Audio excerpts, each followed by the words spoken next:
As a part of the Board of Commissioners morning session Tuesday, Post Commissioner David Barnett asked for an update from Paulding County Water System Director Micheal Carter.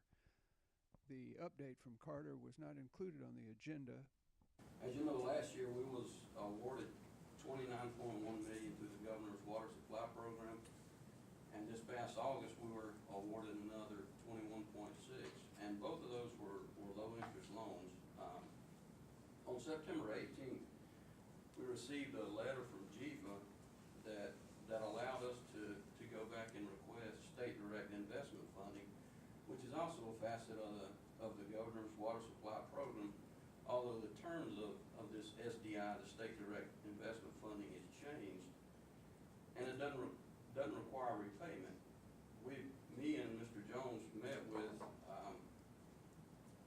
GIFA a couple weeks ago, and what they explained to us was the state would like to purchase the excess capacity in our project. And when I say excess capacity, we have a 35 MGD project that fulfills a need for us over 50 years. So in the beginning, we don't need any water from the reservoir. The state would like to have access to that whole 35 MGD, and the state's portion would decrease as our need increase. So our need is going to be 100% protected throughout the duration of the project.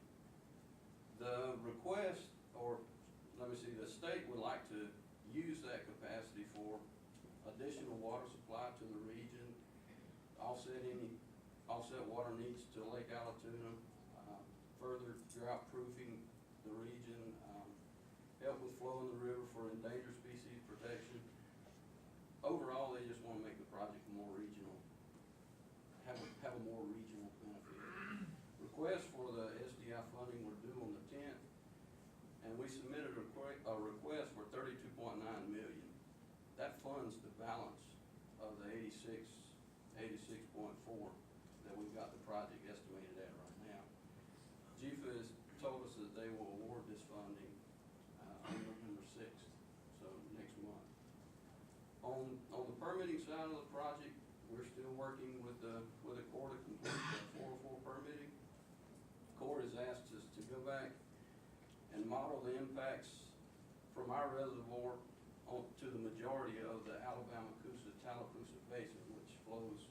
They want us to remodel the impacts of our project all the way down past Montgomery. Which almost the mobile, wasn't it?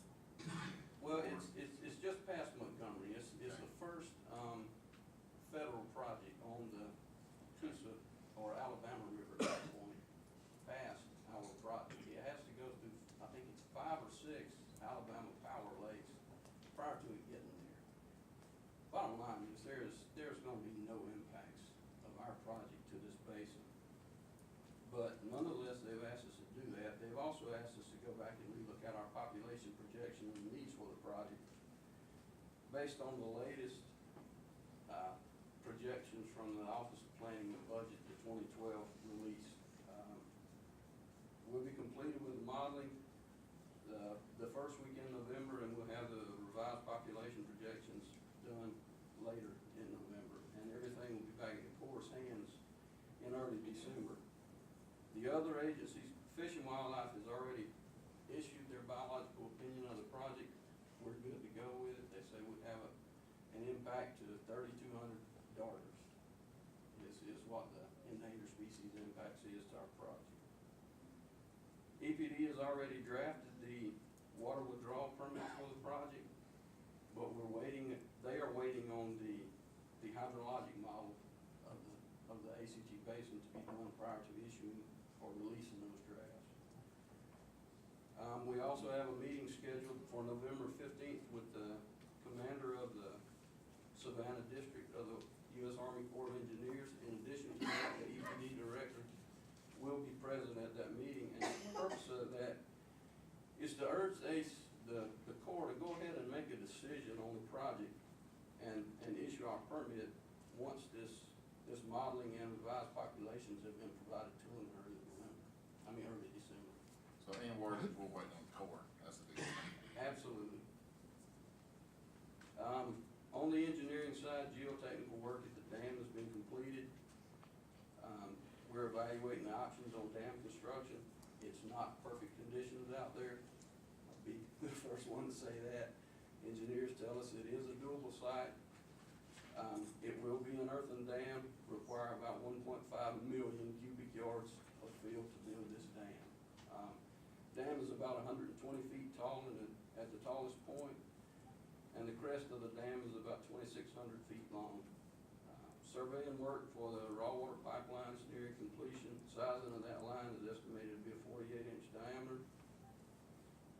On the river intake screens and the pumps have been preliminary sized, but we're waiting on this hydrologic modeling to be completed in the event that it has some minor changes in the available flows to us in the river. Water treatment side, we've already gathered the source water samples from the river and are awaiting the lab results. We've also begun evaluating the different treatment technologies that we'll utilize out there. All of the preliminary engineering should be done early next year. The reservoir project as a whole, I reported to you last time, we want to be putting water in this thing in 2018. If things keep going like they're going, we still gonna accomplish that. Thank you. Any questions? Thank you. Thanks, Michael. For Paulding.com, Richard Grant.